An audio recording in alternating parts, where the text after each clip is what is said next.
Vedeli ste, že jeden z najväčších filozofov histórie pracoval v noci ako boxer a nosič vody, len aby si mohol dovoliť štúdium? Volal sa Kleantes. Počas dňa sedel v škole stoikov a učil sa múdrosť. V noci boxoval a nosil vodu, aby prežil. Jeho bohatí spolužiaci sa mu smiali. Ako môže chudobný robotník rozumieť filozofii, pýtali sa. Ale Kleantes mal niečo, čo oni nemali.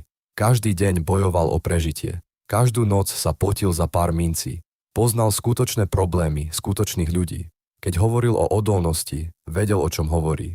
Keď učil o vytrvalosti, žil ju každý deň. Keď vysvetľoval, ako čeliť ťažkostiam, mal za sebou tisíce nocí plných boja. Nakoniec sa stal druhým vodcom stoickej školy. Nie napriek svojej chudobe, ale práve kvôli nej. Jeho bohatí spolužiaci sa stali priemerní, ale Kleantes sa stal legendou. Prečo? Lebo múdrosť neprichádza z kníh, prichádza zo života.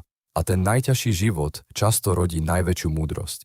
Vaše ťažkosti vás neničia, formujú vás.